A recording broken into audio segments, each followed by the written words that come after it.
There are over 1 billion possible combinations for customized knockaround sunglasses Not here. 1 billion. So you can fit whatever you're looking for here as someone who likes to occasionally match with the sneakers that I wear. Yes. But again, these are sunglasses that you can get here for usually around $30 per pair, which is incredible. It's affordable, and you still look really good up on stage talking to your friend Brandon.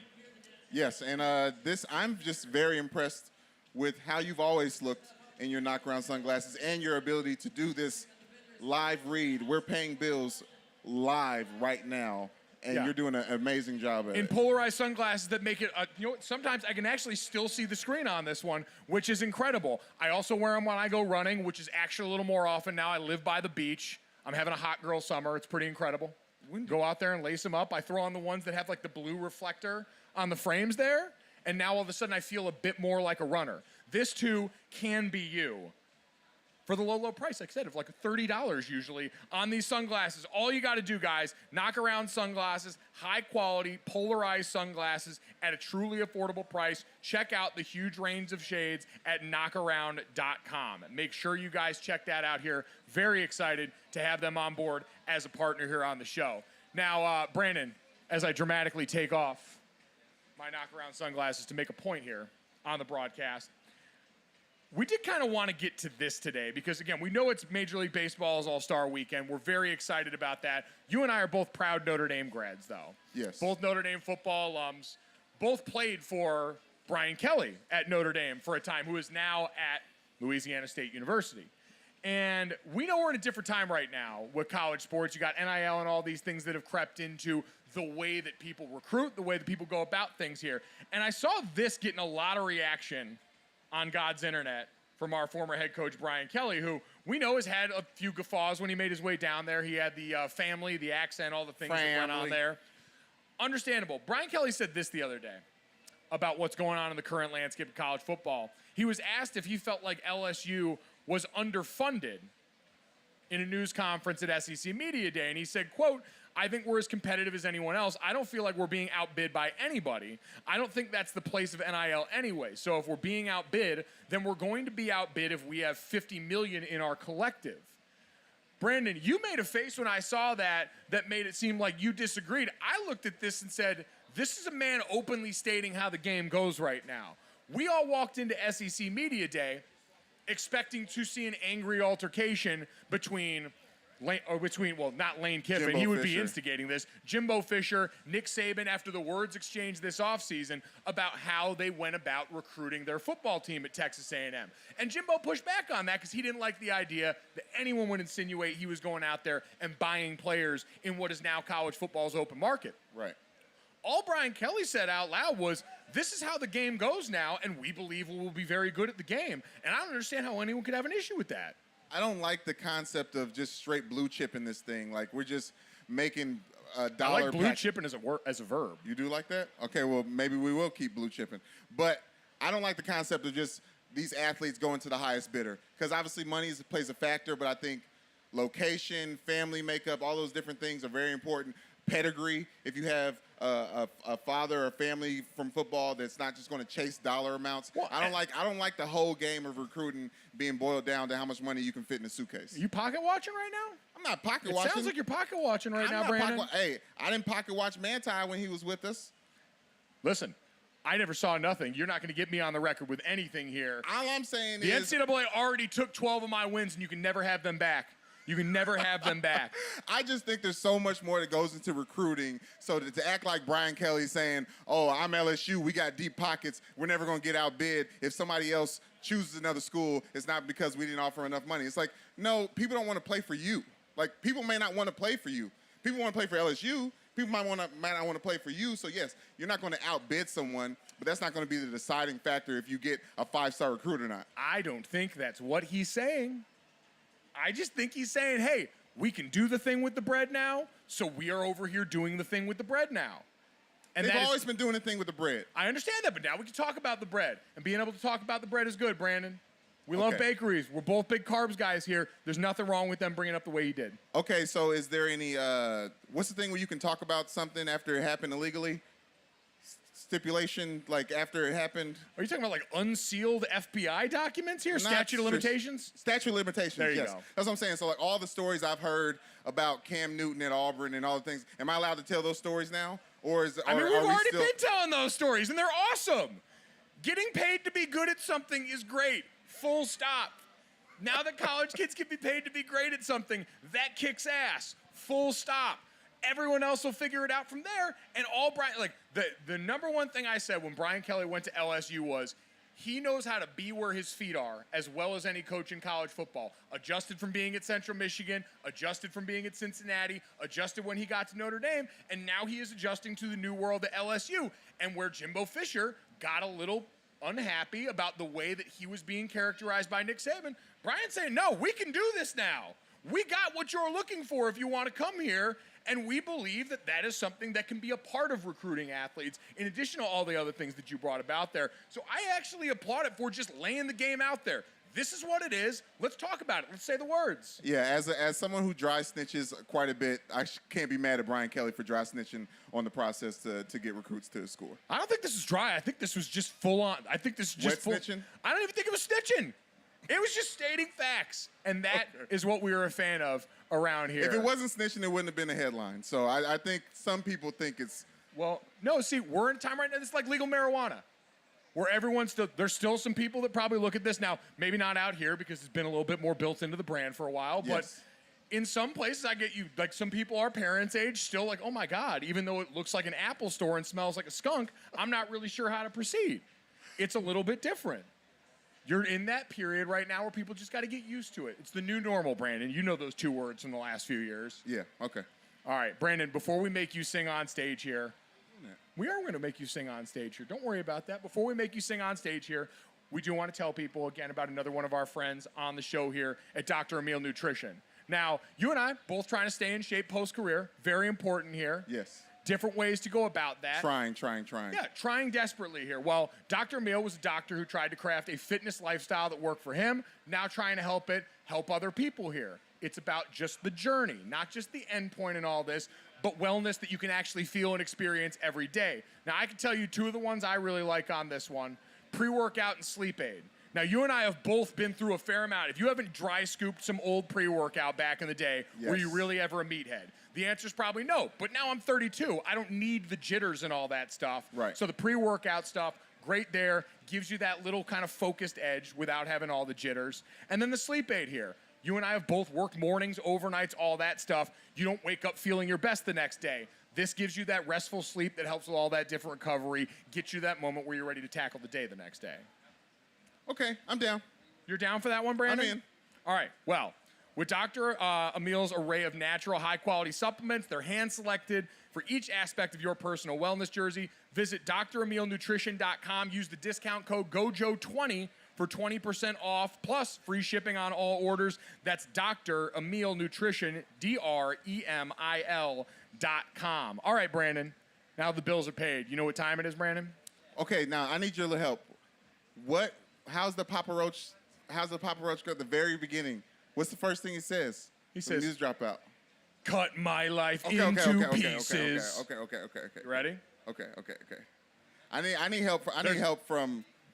Never mind. I was gonna say I need help from the audience, but I didn't get any. You weren't eyes sure that how met many me. Papa Roach fans were in the audience here necessarily. All right, there we go. We got We at got least some Papa Roach. we got at some least Papa one Roach woo fans. in the background of this audience here, which I appreciate. Okay.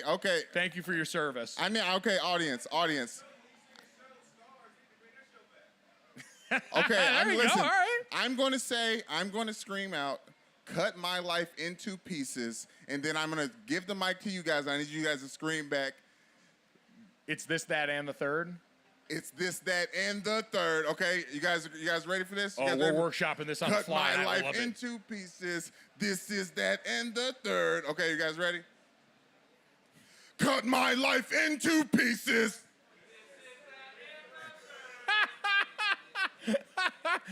We know it's not the actual words, but it is a segment that we do on this podcast where I ask Brandon to remix it in the form of song at the beginning of it. Yes. We didn't explain the bit going into No. it because sometimes there are things that just can't be explained. And I know I look disappointed at all of you, but I am very happy that you participated. Thank you. Yeah, shout out to the Padres making their presence felt here in the this, Yes. that, and the third intro Yes. for anyone listening to the podcast later.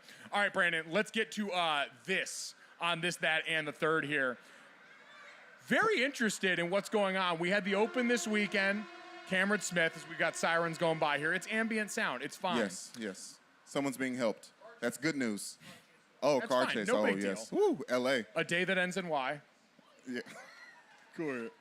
Speaking of David, David Fairdy leaving NBC and heading over to become a commentator at the Live Golf Tour, which is interesting after this weekend, Brandon, because this is now like the broadcast side of it. I still don't know where I can watch one of these golf events. No, I still haven't had any desire to actually watch one of them outside of scoreboard watching, but it did make it interesting at the Open this past weekend because you had Rory McIlroy near the top of the board the whole week, who has been very outspoken against the Saudi-backed Live Tour. You had Dustin Johnson, who was probably the most high-profile name to go over as a current player on there, up near the top 5. And that sort of tension, I think, is going to be the reason that none of the majors actually step in and ban these guys. We know the PGA Tour has kept these guys off of their events, but the major championships said, hey, we're still kind of open for business. The Opens operate by a different code, but I don't think you're going to see the Masters or anybody else step up and deny these guys because at the end of the day, that little bit of tension is what we're always looking for in sports, Brandon. Oh, absolutely. And it's been happening in golf more and more. I think that the PGA is taking my advice and just waiting for the money to dry out. I think that's what's going on because we're going to stop talking about Live Golf eventually. I'm giving it another year. Maybe. I'm hoping 6 months, though. All right, bold prediction, Live Golf. You don't think so? Dead before its first birthday. How long do you think we're going to be dealing with this? I think that money is long over there, and I think we'll be dealing with this for even longer than that. And I say that unfortunately because there's a lot of conflict about what that league represents, but I think they're not in this to be competitive, to do anything realistic with golf. They're there to wash some money and make the reputation look a little bit better, which I don't think will succeed, but they got deep enough pockets to make it go.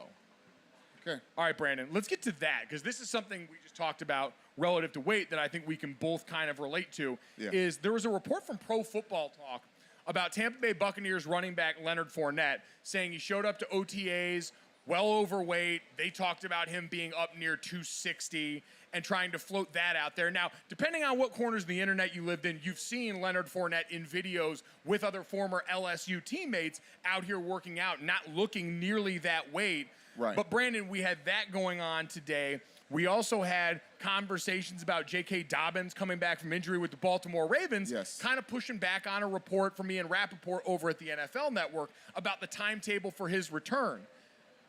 I always think it's an interesting reminder point. We did this with Eddie Lacy relative to the weight a while back when he was with the Green Bay Packers. Yep. And we saw how it affected dude. Fat shaming running backs is never the move. Well, he was trending again on the internet for that reason today. And it's kind of a reminder. Athletics are a business of bodies. Yes. Your business as an athlete is your body. And so you see these guys react in a very personal way because of that reason. And so it's just kind of a reminder for those of us that cover it, for fans that watch it, you got to pick and choose your battles because, one, you're getting a generation of player that is more than willing to let you hear about it when they feel like you stepped in it. And I don't even think Ian Rappaport said anything that out of pocket. But it's the point proven here that if you want to be out there doing that, at some point now, you might have to answer for that. And I think we can all do a little better with that stuff. Yeah, I think instead of like chastising and taking that information and thinking, oh, look how lazy Leonard Fournette is or whatever you want to say about his offseason, I think just make a better decision about it. Don't draft him in your fantasy draft. Wait to get him off waivers later on in the season because he ain't gonna be getting all those yak yards early on. It doesn't seem like it, unless he's just solid third down back. Listen, playoff Lenny. We all know it's about the postseason with Leonard Fournette. So just bank for playoff Lenny and prosper in the return of Tom Brady. Oh yeah, he's not gonna let you down. He's not gonna let you down in the back half of the year. No, not never. But Brandon, let's get to the third because we are out here getting ready to enjoy actual baseball being played between the Home Run Derby and the All-Star Game on Tuesday. We've got more baseball in the second half of the season here. And we also mercifully need people to start kicking off football, so I have to stop reading headlines like this. Yes. Justin Jefferson had a quote aggregated the other day. This is a two-part between college and the NFL that we just need to shut it down, let baseball have the rest of the summer, and then please God regroup once training camp actually starts. Because Justin Jefferson came out with the apparently hot take that Devontae Adams is the best wide receiver in football, but next year it will be Justin Jefferson, who is a young and upcoming receiver. At the same time, I saw a headline going into SEC Media Day asking if Nick Saban was still the best head coach in the SEC. What are we doing? We just need to stop. Like, at some point, go dark. NFL Live, take a break. NFL Network, go and get some coffee. Let's let baseball have the rest of the summer here, because clearly we cannot handle ourselves responsibly in the football community anymore. I don't know. I like the take from Justin Jefferson that he's going to be the number one wide receiver. I think Jamar Chase came out and said he's going to set all these rookie records. He went out and did that. I think now it's back to fantasy football. Draft Justin Jefferson. Because he's got a plan. You already should have been doing that. Yeah, but he's like... The good player thinks he's good. I, for one, am shocked, Brandon. I, for one, am shocked. The top 10 player thinks he's top 2 and not number 2. I think that's more of the headline. Oh, my God. Yeah, young, confident athlete goes out and actually leads with humility, and yet somehow people are going to take issue with that here. Again, we have displayed. It's like, Brandon, you have 2 young kids, 2 beautiful young kids. I do. And at some point, you're going to give them a new responsibility, something new to hang out with, and they are going to show you whether or not they are mature enough to handle that responsibility, that bit of freedom that you give them. We're the children right now of football, and we have proven we are not responsible enough to handle this bleep right now. No, these are the quotes that come out. This is the same time where we went... Not the same time, a couple months removed, when we went crazy because Jamar Chase said that the NFL balls were harder to catch. They don't have that white stripe. They don't have the white stripe. And we went nuts over that. And well, obviously he was dropping balls at that point in time. This is quote season, because the quotes are going to get drowned out by play pretty soon here, and they'll get lost in the wind. We need these quotes to drive the media cycle, because otherwise we're not talking about football. And you know what? Honestly, again, I think we could deal with that Madden break right ratings? now. You want to talk about Madden ratings? I don't. I really don't. You know what I want to talk about, Brandon? I want to talk about all the fine people that came and sat and watched us here. I want to thank Dallas Braden again for joining us. I want to remind you to stick around under the tent here, as Baseball is Dead is going to get ready to be taped here. And I want to enjoy watching Pete Alonso, J-Rod, and the rest of these guys mash some dingers later tonight here. So thank you, guys. We appreciate it. The GOJO Podcast. If you haven't checked it out, download, subscribe, rate, and review wherever you get to the podcast. Thank you so much. We'll talk to you again tomorrow.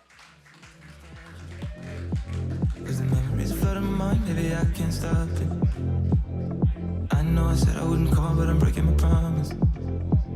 Cause the memories flood in my mind, maybe I can't stop it.